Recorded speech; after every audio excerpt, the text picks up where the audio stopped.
Good evening, everyone. Vox Day, voxday.blogspot.com, Infogalactic News, and of course, as you can see, rabid puppies. I don't know if you follow the blog, but if you do, then you'll know that I've announced the Rabid Puppies 2017 list. For those of you, which is probably most of you who don't know, Rabid Puppies is just a active group within science fiction that basically stands opposed to all of the backpatting and domination of science fiction by the SJWs. It's essentially, to describe it in a nutshell, it's essentially Gamergate for science fiction. We started out as sad puppies, which I was not involved with originally.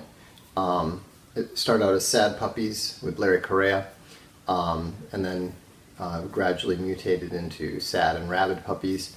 I'm the leader of Rabid Puppies, and there's a number of the Dread Ilk who are involved with it. Yeah, there's a chapter about it in SJWs Always Lie. We're not quite just hanging out reading Martin Van Creveld. Little military strategy there for you. Yeah, well, this with rabid puppies now, we've been successful in forcing them to change their rules. We basically took advantage of the way that they were all, the Tor books in particular, was using to pat themselves on the book every year, pat themselves on the back every year, and dominated the nominations for 2 straight years. So they promptly changed the rules because it's it's bad when somebody they don't approve of does what other people have done for years, which was amusing. And so now that now the game has changed, and now we operate differently. But what I'm going to tie this now. You might think it's a stretch, but it's not. I'm going to tie this now to what's going on with the God Emperor's administration and the attempt of the Democrats to take him down, and the attempt of the opposition media to take him down. And what was interesting, now all the, even over here in Europe, all the late night news stuff is all busy talking about how FBI Director Comey rebuked what Donald Trump said.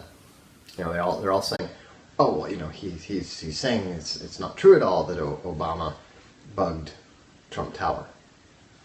And the thing is, nobody actually believes, least of all Donald Trump, that Barack Obama personally went and planted listening devices in Trump Tower. What you always have to keep in mind with the left is that they will always assign the most recent, the most unreasonable, crazy interpretation of whatever it is you say. So when Trump said that Obama bugged Trump Tower, he was not saying that Barack Obama had personally done it. He wasn't even necessarily saying that Barack Obama had given the order to do it. What he was saying was that the executive branch, of which Obama is the head, or was the head, and for which he is responsible, put the surveillance in place. Okay? And what we know, the funny thing is they keep saying, well, there's no evidence. There's no evidence. But there is evidence. There's a tremendous amount of evidence. We have no evidence that the Obama administration was not responsible, but what we do know is that, as we've talked about, the Obama administration went and got tried to get a FISA warrant, was rejected, went to another judge and got a FISA warrant. And so we know that those things were in place. Now, what's interesting is that it's almost impossible to get a FISA warrant rejected. I don't remember the exact number, but it's something in like over 30,000. There have been over 30,000 warrant requests, FISA warrant requests, and all of them have been granted except for 3. And one of those that was not granted was one for Trump Tower. And so, it's entirely obvious that something very unusual was going on. Something very shady, most likely, was going on. It is reasonable to conclude that something shady was going on. And so, and the Trump administration is actively looking into that. They've already got their White House counsel going, getting the paperwork, and finding out exactly who requested the warrant. Now, it's not going to say that Obama requested the warrant. It's not going to say, it's probably not going to say that Valerie Jarrett requested the warrant. But there is going to be a name on it. There's going to be a number of names attached to it, and then they're going to talk to that person. And then they're going to find out why the warrant was requested. So now here's the other thing. Here's the other thing where this connects to rabid puppies. What you see now is you see the Democrats and the media claiming that it was a terrible mistake for Trump to draw attention to this.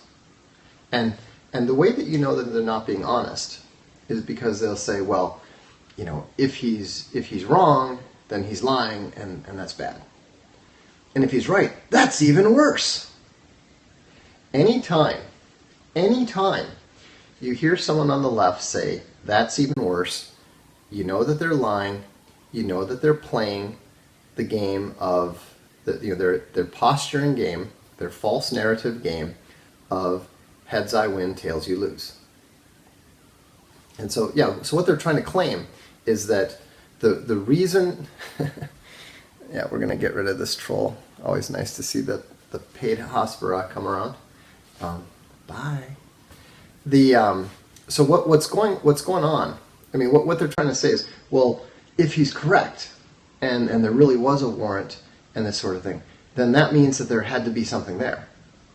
Well, no, it doesn't. In fact, we already know that there was nothing there, because if there was something there, they would have used it. And so, it's just posturing. And what's amazing to me is how many conservatives keep falling for it again and again. They're so fearful and so worried that every time and you have to understand, Democrats know this. They understand that about the moderate right. They understand how weak and fearful it is. That's why, exactly, they count on it. That's why they call the right racists. That's why they call the right sexist, because they know that the cucks and the cons are terrified of being called names. And they fall for the pretense, they fall for the posturing. The alt-right does not do that. We know they're full of shit. I mean, here's how full of shit they are. I don't know if you noticed on the blog, or maybe you caught this on Zero Hedge beforehand, but recently there was a stream of stories about how the New York Times and the Washington Post were seeing this huge increase in interest because of the Trump administration. But that was a lie. Anytime you see a story that's pumping them up, it's probably false, and it's true. I don't know if it was. It looks like it was probably Chinese bots, but it could have been. It could have actually been much simpler. And actually, what I'd like somebody to do right now, I should have done this before we started. Go to Alexa. Go to Alexa.com and look up the number, or look up the rank for voxday.blogspot.com. Let's see if it's moved at all because what's possible, I bumped the Alexa rating up from 30,000 in the USA to 4,700 in the USA with 20 people. Okay, they haven't updated it yet then, so we'll see. Last night we're doing an experiment here. Last night I suggested to everyone watching the Periscope, go to alexa.com, download their tool, their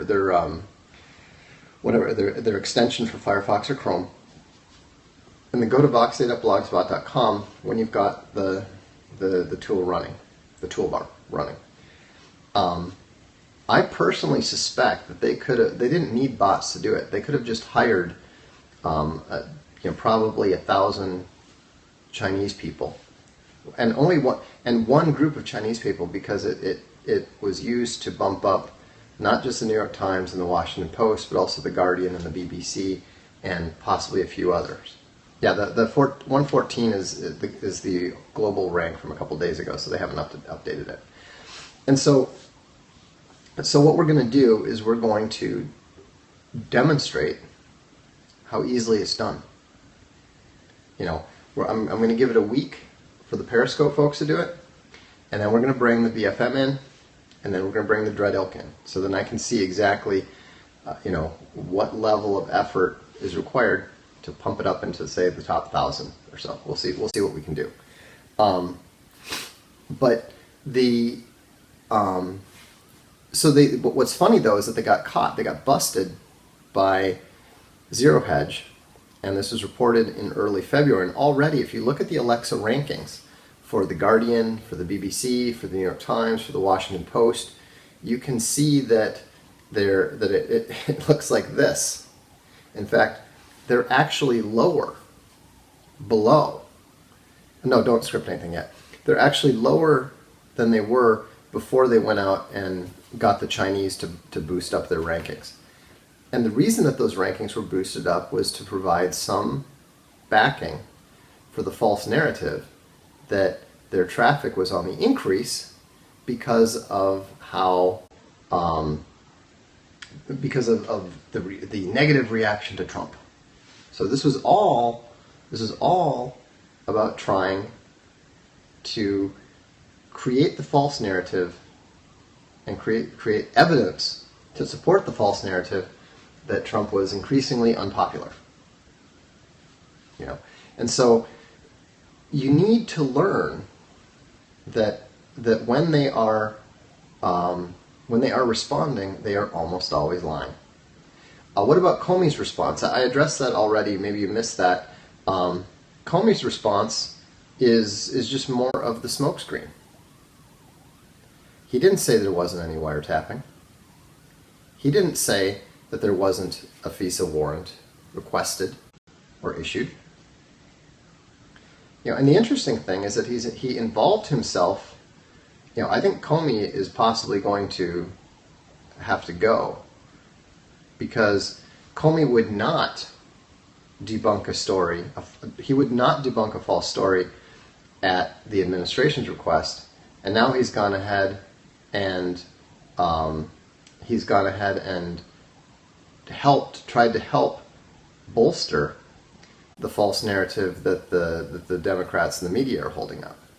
Again, you need to parse the actual language very, very carefully. Whenever you see these things, when they say the White House was not involved, what does it actually mean? What do they actually say? First of all, I write some of the headlines for Infogalactic News. You can spin things very easily with just the choice of words that you use. And so when you read the headlines, especially when you're reading them related to anything relating to Donald Trump, what you will usually see is that they are spun in a way to try to be negative about him. And if you look close, if you actually read what they actually said and you parse their sentences correctly, then what you can see is that what the media reports as a denial is not a denial. They're denying that Obama bugged Trump Towers. Well, I don't believe that Obama bugged Trump Towers. I don't believe Obama went in there and planted listening devices. I believe that someone who reports to Obama requested the FISA warrant, was rejected, requested another FISA warrant. In fact, that's probably where they're going to find the most useful information, is after the first warrant was requested, whoever requested it had to go back to someone and get authorization to go and request it again. And so that's probably where the most interesting stuff is gonna happen. And also, if you go to my blog, there's a link to lawnews.com, a legal analysis of it. And what they pointed out was that FISA courts are not supposed to be used against. They're not supposed to be used against U.S. citizens. And so the fact that it was directed against Donald Trump, and the fact that Donald Trump's, despite the fact that his name was not on the warrant, is potentially legally problematic.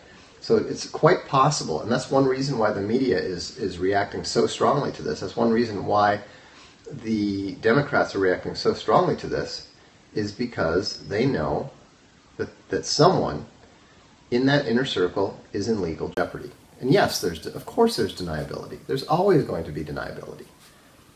But is that person going to continue to deny who directed him to do it, who encouraged him to do it, when he's facing legal vulnerability? And so that's why you're seeing this massive campaign. And again, haven't you learned by now that whenever you see this type of massive campaign, there's probably something up? I don't believe this played any part in the Sessions recusal, for the obvious reason that Sessions said he was going to recuse himself before this all came up. No, they're not going to plead the Fifth because whoever they have is dead to rights. Whoever they have is definitely someone, if the warrant exists, again, this is all predicated on the idea that the warrant exists. If the warrant exists, then it is almost certain at this point that some level of criminal behavior was committed. And so that means that there is already an amount, the Trump administration already has that. Look, this is not like at the time to go ahead and ask if anybody's seen stuff, okay? We've all seen this. We're all aware of what's going on. If we're going to talk about Lynch, we would. We're not going to. And so the thing is that just be aware when this stuff comes out. I know when they come out with these headlines and you see all these media figures thundering about this or that or whatever. The point is that don't react to it. It's usually at best only partially true. In many cases, it's entirely false. And so I wouldn't pay any attention to it. It is theater. It is theater that's meant to provide ammunition. It's theater that's meant to whip up their troops. It's theater that is all, it's all there for a purpose, because remember, these are people who communicate at the rhetorical level. These are people who communicate in terms of feelings. They're trying to manipulate both the feelings of the left. They're trying to whip them up into action and anger, and they're trying to demoralize the right. Everything they do is constantly focused on demoralizing. That's why they never ever admit, even when we win, they won't admit it. I mean, they will try to spin it and say that, the biggest mistake of all was that they elected Trump because Trump is going to be impeached and homeless, and Melania is going to have an affair with Obama, and all of that's because Trump won, and therefore it was a huge mistake for him to win the election. They pull this kind of crap all the time. And so it's important to keep that in mind. It's important to not react to it, and it's very important to understand that SJWs, as it is said, always lie. Some people do have a tendency to fall for the demoralization. I mean, some people, especially those who tend to be a little bit more pessimistic, do have a bad tendency to fall for it. That's why I'm telling you this. That's why I'm coming out and saying, don't believe it by default. I'm not saying that nothing bad is ever true. But the point is that when bad things happen, improvise, adapt, and overcome. Bad things happen, frequently. I wouldn't say frequently, but bad things do happen from time to time to everyone. That doesn't mean you quit. It doesn't mean it's the end of the world. It doesn't mean that you can't get back up. Even when you get knocked down, you can get back up and you can do something worthwhile. In this case, nobody's even been knocked down. If anything, Trump is now on the offensive. He now has a very, very serious, he has what is potentially a very serious weapon pointed at the previous administration, because they know there is some shady business. Sessions doesn't have to unrecuse. He is able to look into this. This has nothing to do with anything done by the Trump campaign. And so, what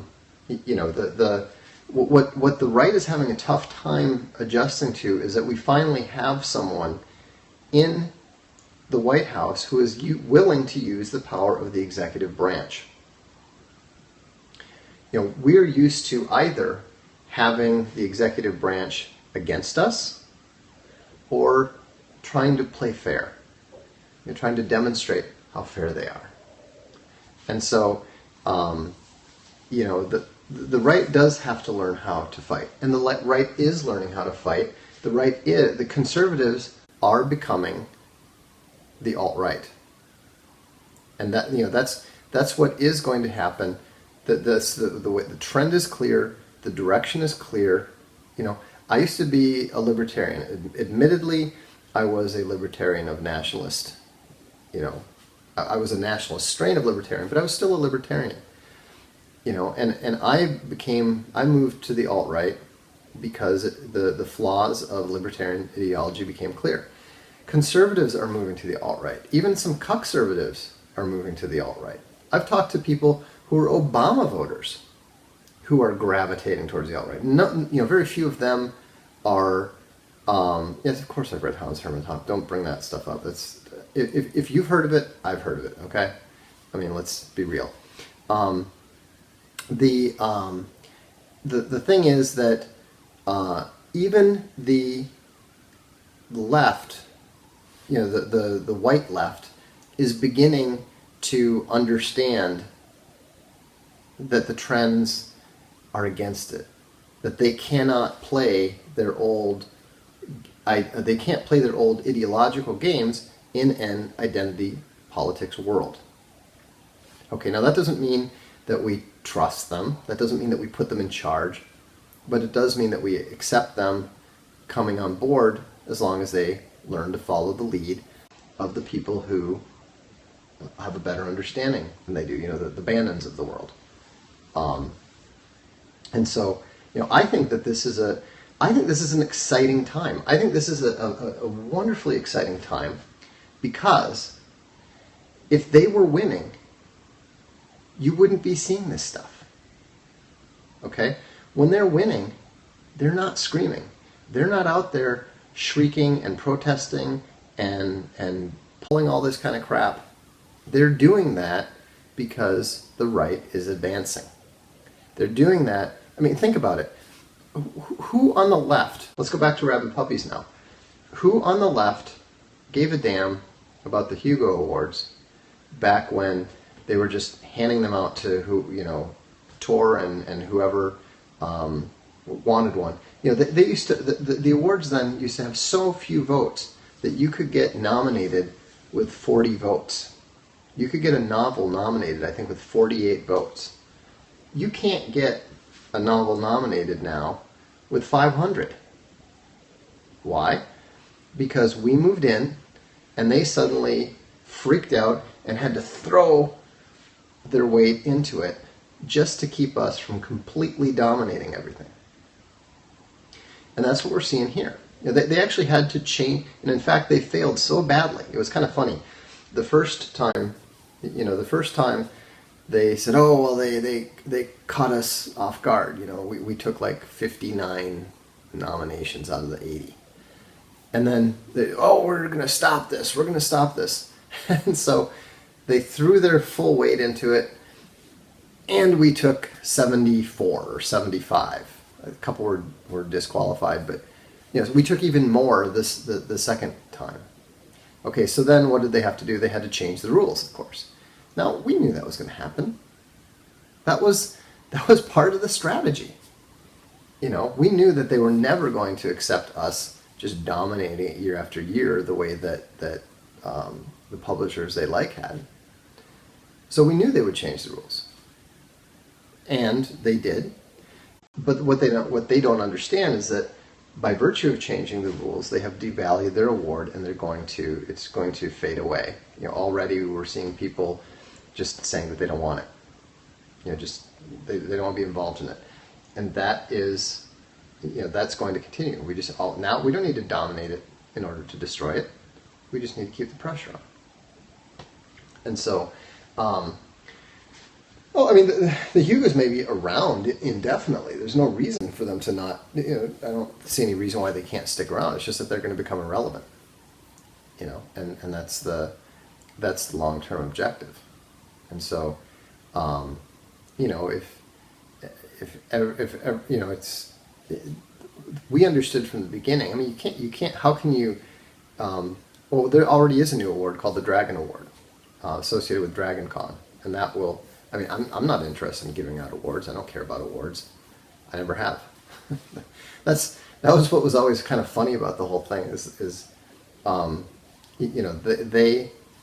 they simply do not understand the right. The left does not understand the right. I never at all.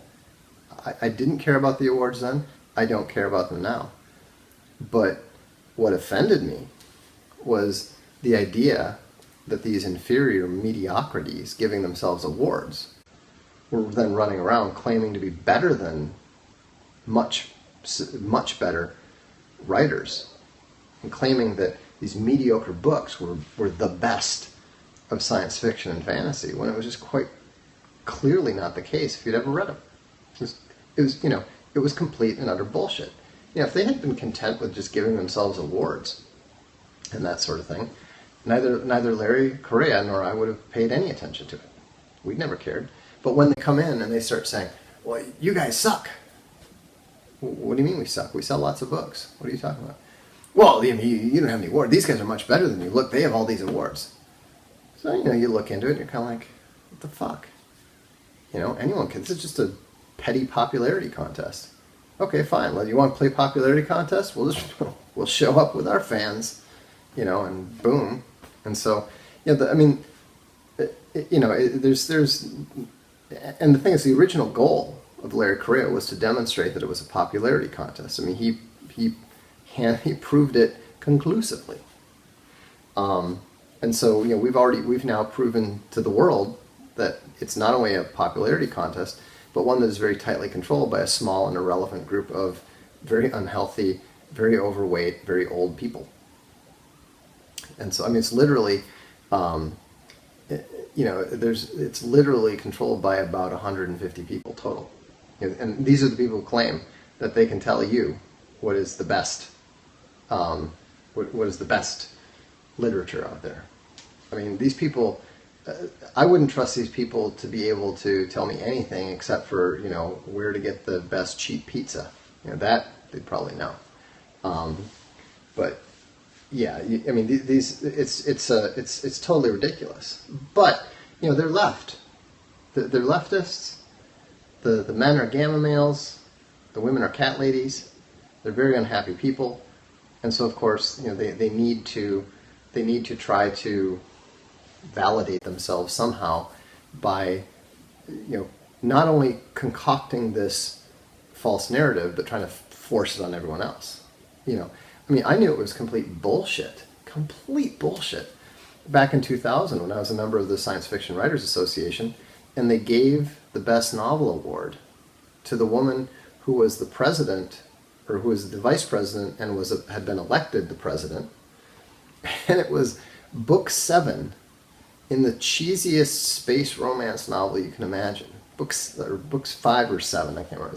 But it was like a nothing book in a nothing series that nobody read, that was not even science fiction, and then it's proclaimed the best science fiction novel of the year. What a joke. What a bad joke. And so I didn't do anything about it then other than make fun of it, just point out how stupid it was. But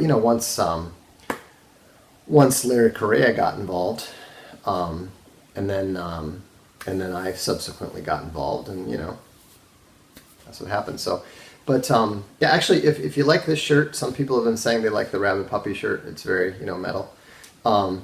You'll love the new one. We just introduced the new Rabid Puppies 2017 logo. It's being held in our home nation of Castelia's home nation of Finland. So the design is very snow and ice and very cool. So check it out if you're into that sort of thing. But yeah, I'll definitely be wearing it when I get my shirt. I told Crypto Fashion to send me like 5, just because my son took one look and I was like, oh Dad, I want that one. So anyhow, it's fun to get to do that.